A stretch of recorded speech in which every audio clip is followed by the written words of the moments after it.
Halo kawan pajak, selamat datang di Becak The Podcast, Belawan cerita tentang pajak.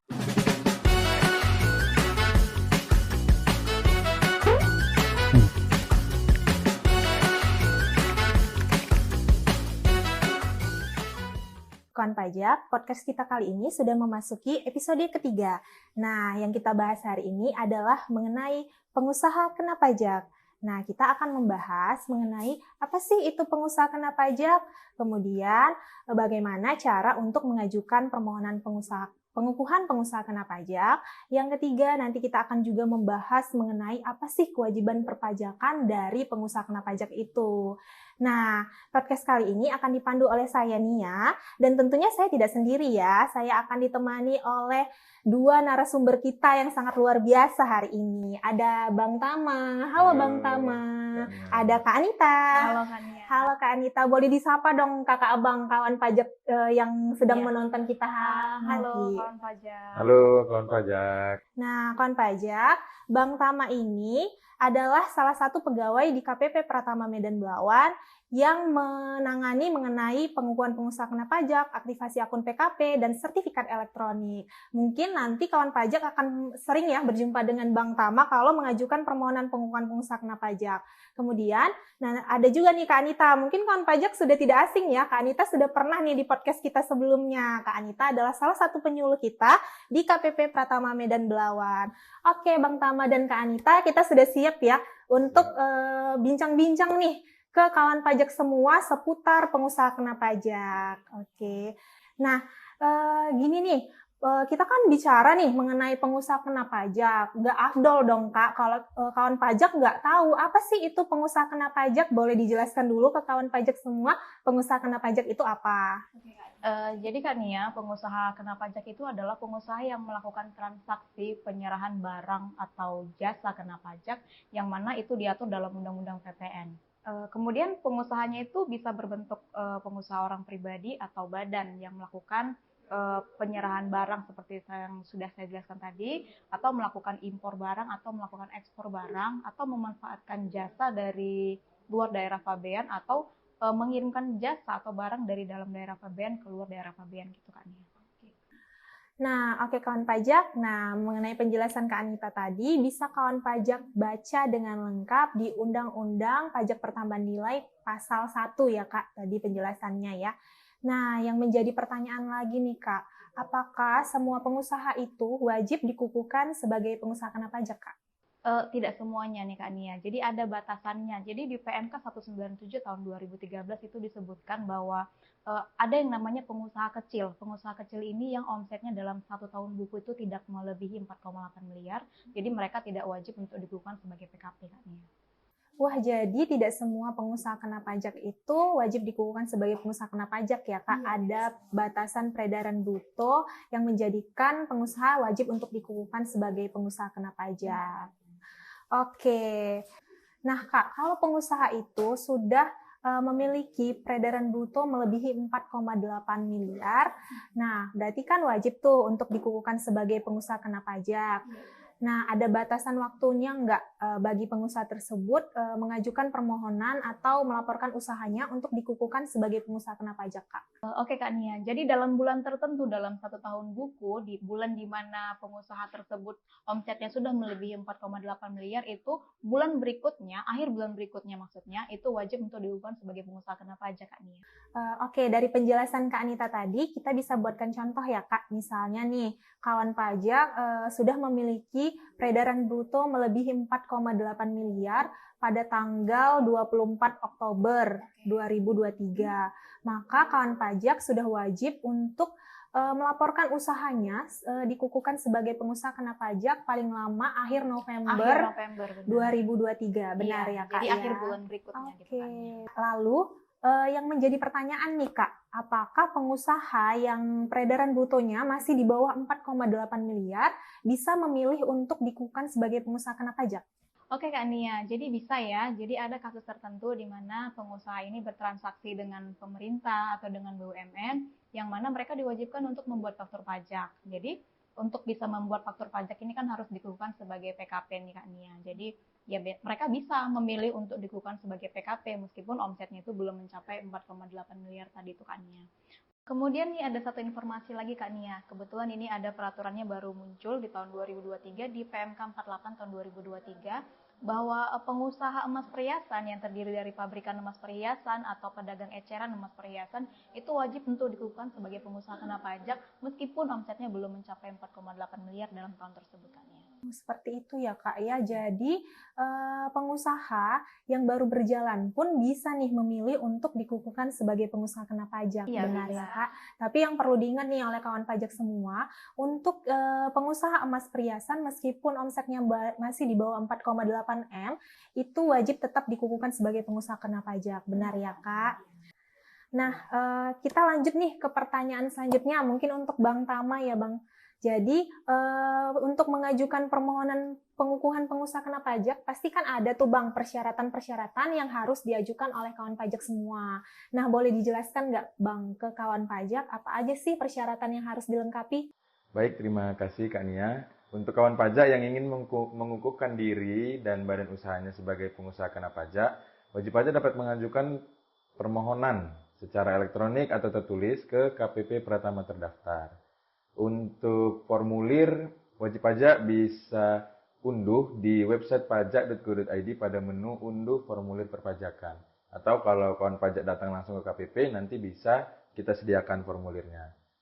Untuk selain formulir yang nanti kawan pajak isi secara lengkap dan benar, ada beberapa lampiran yang harus kawan pajak siapkan terkait dengan permohonan pengukuhan pengusaha kena pajak ini. Yang pertama, fotokopi KTP dan NPWP direktur serta seluruh pengurus yang ada di akta pendirian, kemudian fotokopi NPWP badan usaha, fotokopi akta pendirian, fotokopi NIB, pas foto direktur yang di burn di dalam CD, bentuknya CD ya kawan pajak ya, bukan print out foto direktur atau pengurusnya. Kemudian foto lokasi usaha dan denah lokasi usaha. Selain formulir yang sudah diisi dan syarat-syarat tadi yang sudah dilengkapi, ada syarat tertentu yang harus kawan pajak perhatikan juga, yaitu untuk direktur dan atau pengurus yang NPWP-nya terdaftar pada sebelum tahun atau sampai dengan tahun 2022, seluruh pengurus harus sudah melaporkan SPT tahunannya sampai dengan tahun 2022 dan tidak ada tunggakan pajaknya. Artinya, jika pengurusnya terdaftar di tahun 2022 ke bawah, harus sudah menyampaikan SPT sampai dengan tahun 2022. Untuk yang terdaftar di 2023, tidak perlu menyampaikan SPT tahunan jika diajukan pengukuhan PKP-nya di 2023. Untuk badan usahanya juga sama, yang terdaftar sampai dengan tahun 2022, maka harus menyampaikan SPT tahunan 2 tahun terakhir sampai dengan tahun 2022 dan tidak ada tunggakan pajak. Kurang lebih seperti itu. Oke, terima kasih Bang Tama penjelasannya. Nah, kawan pajak semua sudah dengarkan dan dicatat ya, jangan sampai pada saat mengajukan permohonan pengukuhan pengusaha kena pajak ada persyaratan yang tidak dilengkapi. Nah, yang menjadi pertanyaan lagi nih Bang, bagaimana sih prosedur untuk pengukuhan pengusaha kena pajak itu dan apa sih aktivasi akun PKP, bisa dijelaskan nggak Bang ke kawan pajak semua? Baik, terima kasih Kak Nia. Jadi kawan pajak, prosedur pengukuhan pengusaha kena pajak ini, kawan pajak menyampaikan formulir dan dokumen-dokumen yang disyaratkan ke KPP Pratama terdaftar untuk kemudian diserahkan ke petugas tempat pelayanan terpadu di KPP terdaftar. Kemudian petugas tempat pelayanan terpadu tadi akan meneliti formulir dan dokumen-dokumen kawan pajak. Apabila formulir dan dokumen tersebut dianggap lengkap, maka petugas akan memberikan namanya bukti penerimaan surat ke kawan pajak. Untuk prosesnya, pengukuhan pengusaha kena pajak ini 1 hari kerja. Jadi, kawan pajak bisa mengambil surat pengukuhannya itu 1 hari setelah kawan pajak menyampaikan berkas dengan membawa bukti penerimaan surat yang sudah kawan pajak terima. Kemudian untuk pertanyaan kedua tadi aktivasi akun ya kan? Aktivasi akun PKP. Nah, jadi aktivasi akun PKP ini adalah tindak lanjut dari proses pengukuhan PKP kawan pajak. Aktivasi akun PKP sendiri sebenarnya bisa diajukan bersamaan dengan permohonan pengukuhan pengusaha kena pajak. Bisa juga secara terpisah setelah kawan pajak mendapatkan surat pengukuhan pengusaha kena pajaknya baru mengajukan aktivasi akun pengusaha kena pajaknya. Gitu kurang lebih Kak Nia. Oke, Bang kawan pajak, berarti udah disimak kan apa aja sih prosedur dari pengukuhan pengusaha kena pajak itu? Yaitu pertama, kawan pajak harus melengkapi persyaratan dan menyampaikannya ke loket TPT dalam 1 hari kerja. Kawan pajak sudah mendapatkan surat pengukuhan pengusaha kena pajak, begitu ya Bang. Nanti juga ada aktivasi akun PKP. Nah, selanjutnya setelah kawan pajak dikukuhkan sebagai pengusaha kena pajak, pasti kan ada nih kewajiban perpajakan yang akan dijalankan, yang tentunya berbeda nih dengan pengusaha yang tidak dikukuhkan sebagai pengusaha kena pajak. Nah, Kak Anita, boleh dijelaskan nggak ke kawan pajak semua, apa sih yang perlu diketahui sebagai pengusaha kena pajak, apa aja sih kewajibannya seperti itu, Kak? Oke Kak Nia, jadi pengusaha yang sudah dikukuhkan sebagai PKP ini punya beberapa kewajiban. Tentunya yang paling utama yang mungkin pengusaha itu tahu adalah membuat faktur pajak gitu Kak Nia. Jadi faktur pajak ini fungsinya adalah untuk melakukan pemungutan PPN dari lawan transaksinya itu. Jadi misalnya nih, dia melakukan transaksi ke PT, misal PT A melakukan transaksi ke PT B. Nah PT A ini wajib untuk memungut PPN dari si PT B-nya dengan cara dia menerbitkan faktur pajak gitu kan ya. Jadi nanti setelah melakukan pemungutan PPN dengan menerbitkan faktur pajak, PKP tadi si PTA ini wajib untuk menyetorkan PPN-nya ini ke kas negara gitu kan ya. Nah, selain membuat faktur pajak, memungut PPN, kemudian menyetorkan PPN-nya ke kas negara, kewajiban terakhir mereka yaitu melakukan pelaporan SPT PPN setiap bulannya. Jadi gitu kan ya. Oke, kawan pajak.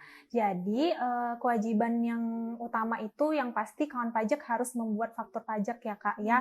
Membuat faktur pajak, kemudian menyetorkan pajak pertambahan nilai kalau ada yang kurang bayar, kemudian melaporkan pajaknya, benar ya, Kak? Nah, jadi Kak, pertanyaan selanjutnya nih, bagaimana sih cara untuk membuat faktur pajak tersebut? Nah, kapan faktur pajak tersebut harus diterbitkan, Kak? Mungkin kan kawan pajak masih belum tahu nih, banyak yang belum tahu, apalagi untuk pengusaha kena pajak yang baru. Boleh dijelaskan ya, Kak? Oke Kak Nia, jadi faktur pajak ini dibuatnya itu secara elektronik, bukan secara manual lagi ya.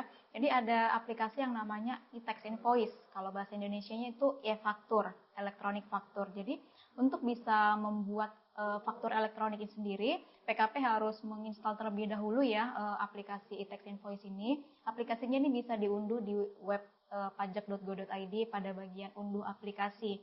Nah, pastikan ketika kawan pajak yang sudah dikukuhkan PKP tadi ini sudah menerima kode akun aktivasi dari petugas pengukuhan PKP tadi, yaitu Bank Tama.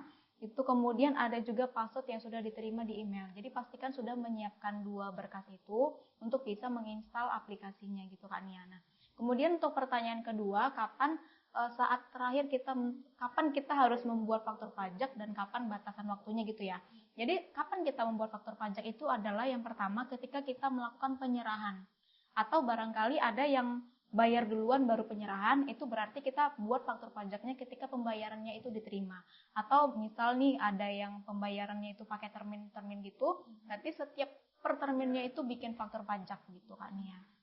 Nah, sementara untuk batas akhir untuk membuat atau mengupload faktur pajaknya itu adalah tanggal 15 bulan berikutnya Kak Nia.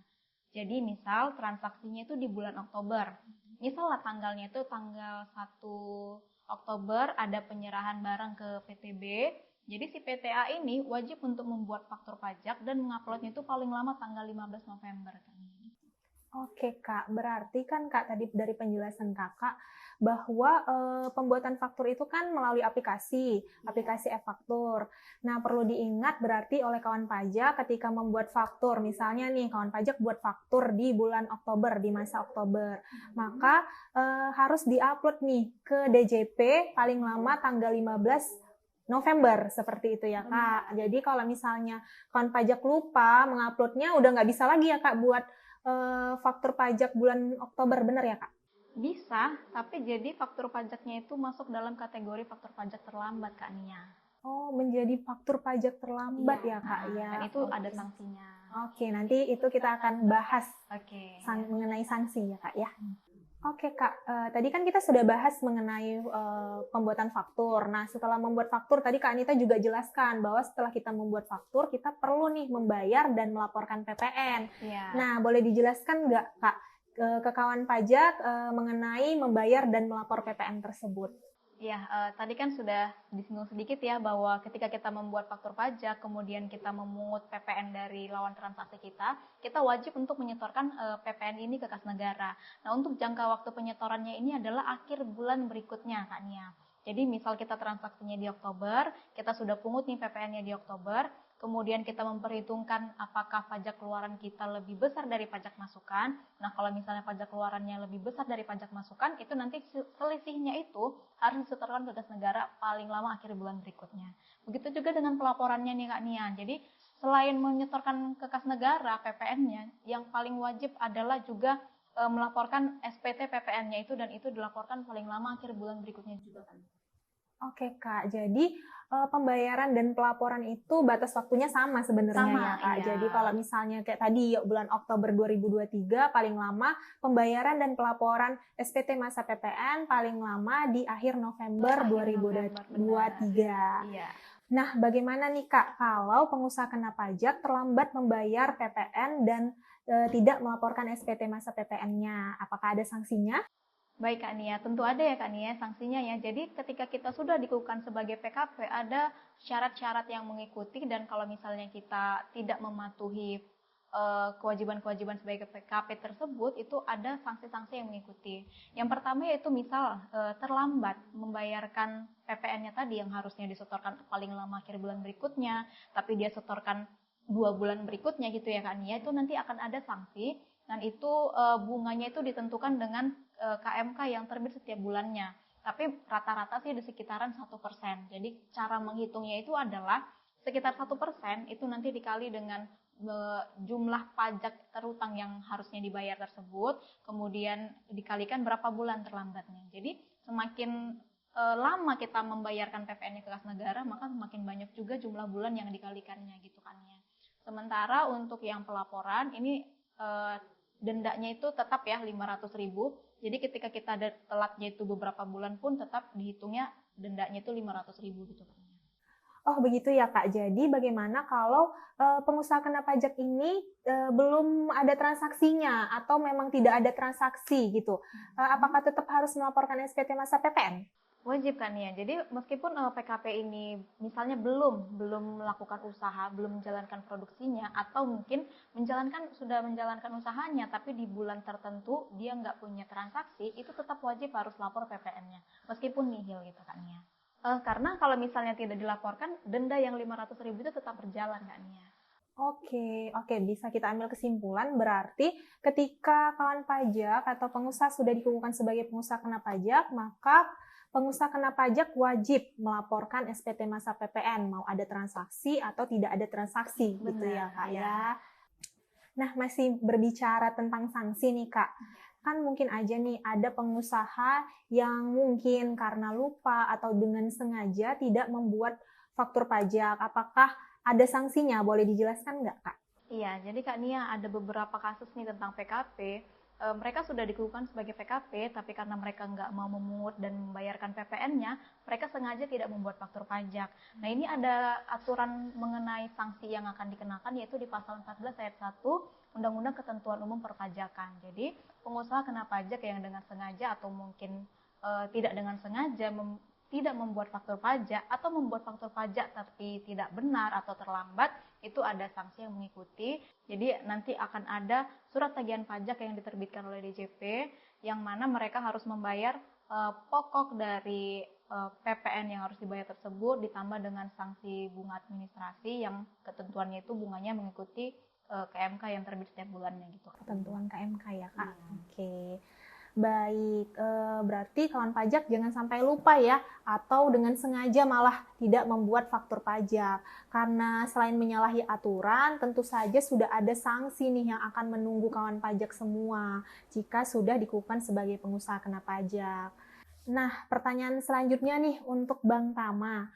Bang, apakah pengukuhan pengusaha kena pajak itu bisa ditolak nggak Bang?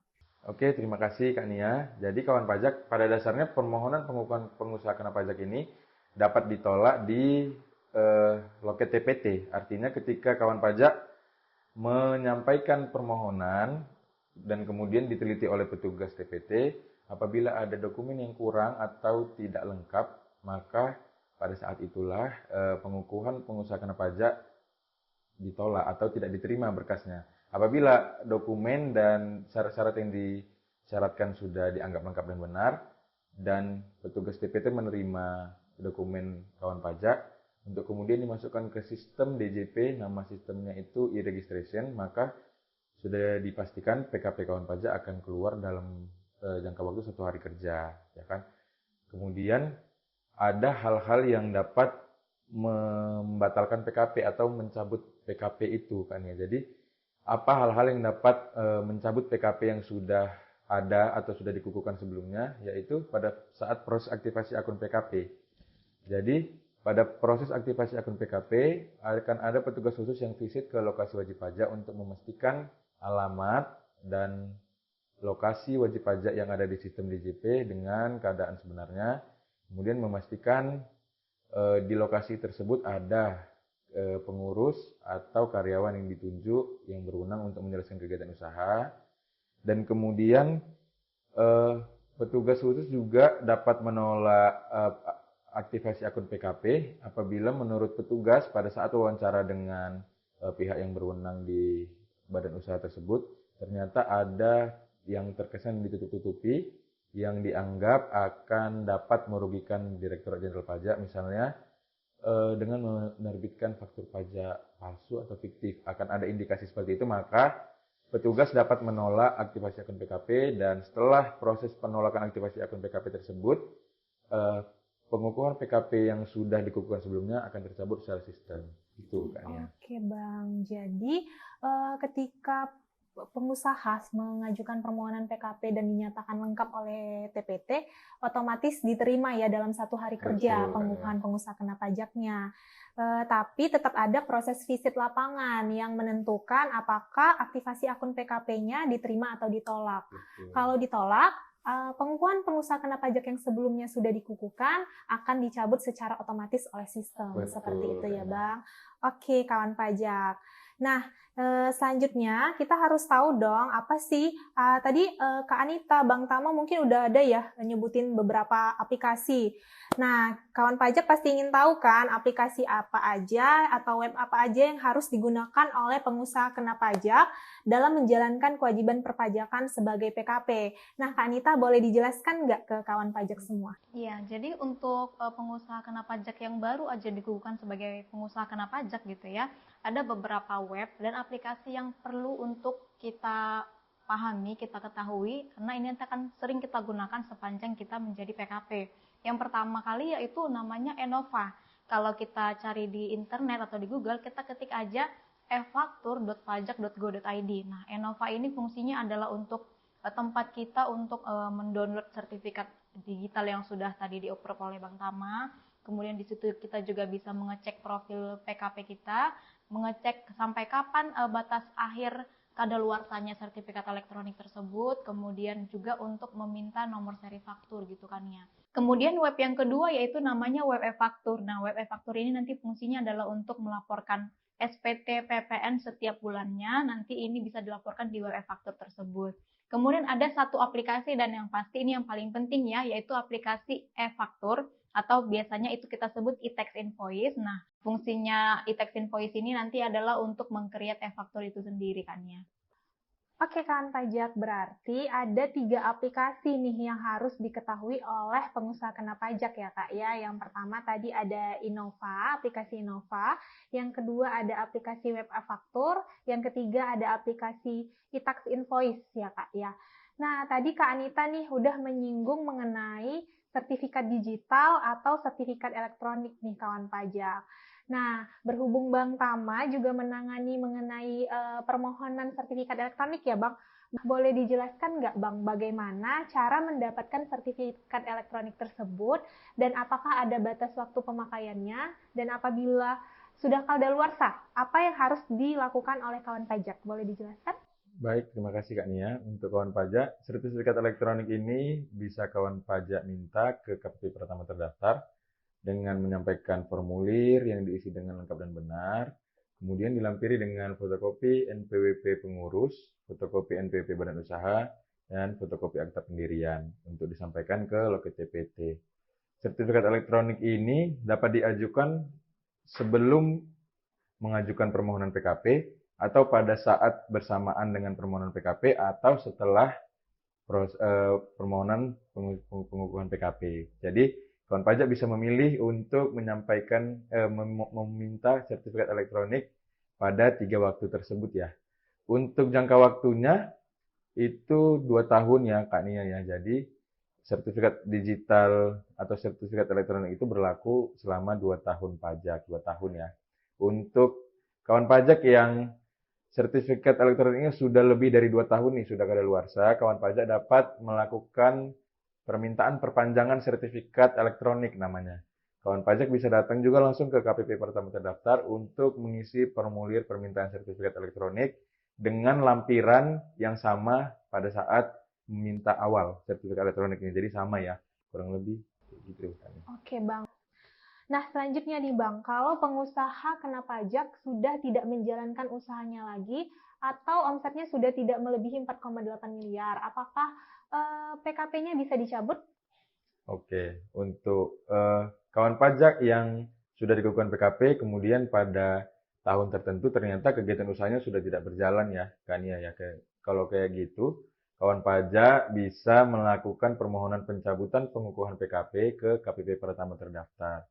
Untuk permohonan pencabutan PKP ini ada beberapa lampiran juga yang harus kawan pajak siapkan, diantaranya fotokopi KTP dan NPWP pengurus, fotokopi NPWP badan usaha, fotokopi akta pendirian dan NIB, kemudian dilampiri dengan bukti pendukung atau dokumen pendukung yang menyatakan bahwa kegiatan usaha kawan pajak itu sudah tidak berjalan, yang biasanya dikeluarkan oleh kelurahan atau desa setempat ya, surat keterangan bahwa kegiatan usaha kawan pajak sudah tidak berjalan lagi. Untuk proses pencabutan PKP sendiri itu 6 bulan, nanti setelah berkas masuk dari TPT akan diserahkan ke seksi P3, seksi pemeriksaan, penagihan dan penilaian, untuk kemudian nanti ada petugas khusus juga yang visit ke lokasi untuk memastikan bahwa benar kegiatan usaha kawan pajak itu sudah tidak berjalan.